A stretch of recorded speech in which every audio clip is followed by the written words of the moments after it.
இப்ப நான் ஒரு கேள்வி கேட்க போறேன். ஜபம் பண்ண உடனே என்ன நடக்குதுங்க? ஏன் ஜெபிக்கணும்? எப்ப பார்த்தாலும் ஜபம் பண்ணுன்னு சொல்றோம்ல வாலிப பசங்க. எல்லாருமே நம்ம சர்ச்சில் அதிக பிரசங்களை நம்ம கேட்கிறோம். ஜெபிக்கணும். ஏன் ஜெபிக்க வேண்டும்? எதற்காக ஜெபிக்க வேண்டும்? ஜபம் செய்த உடனே என்ன நடக்கிறது தெரியுமா உங்களுக்கு?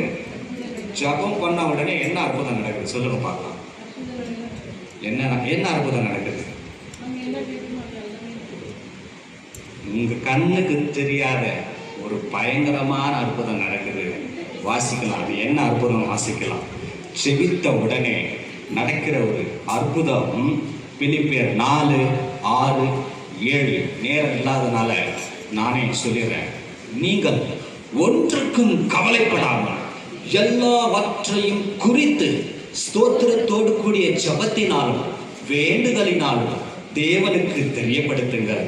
அப்பொழுது எல்லா புத்திக்கும் மேலான தேவ சமாதானம் உங்கள் இருதயங்களை கிறிஸ்து இயேசுவுக்குள்ளாக காத்துக்கொள்ளும்.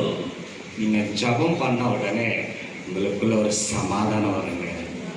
மேலான சமாதானம், உலகம் கொடுக்க முடியாத சமாதானம், இந்த உலகத்துல எங்குமே கிடைக்காத ஒரு சந்தோஷம் ஜெபித்த உடனே கிடைக்கிறது.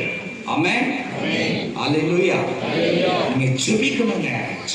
ஜெபம் என்பது ஒரு மனிதனை உருவாக்குகிறது. ஆமென். ஒரு குடும்பத்துல ஒரு கணவன் மனைவி இருந்தாங்க. ஒரு மனைவிக்கு சொல்ல முடியாத குடும்ப வேதனை. கணவனுடைய அவருடைய செயல்களை பார்த்து கலங்கி என்ன பண்ணாங்க, நான் இந்த உலகத்தை விட்டே போயிட்டா நல்லா இருக்கும், சூசைட் பண்ணி இறந்துடலாம் அப்படின்னு ஒரு எண்ணம் வந்தது. உடனே என்ன தெரியுமா பண்ணாங்க? போய் முழங்கால் பண்ணிட்டு ஜெபிக்க ஆரம்பித்தார்கள். ஜெபித்த உடனே இந்த சூசைட் எண்ணம் அந்த ஸ்திரியை விட்டு வெளியேறினது. அவர்களுக்குள்ள ஒரு தைரியம் வந்தது, ஒரு சமாதானம் வந்தது. எல்லா புத்திக்கும் மேலான தெய்வீக சமாதானம் உங்களை நிரப்பும். எப்ப தெரியுமா? ஜெபிக்கிறப்போ. ஜபத்தை விட்டுறக்கூடாது. இயேசு அதிகாலையில் இருட்டோடு கூட இருந்து ஜபம் செய்தார்.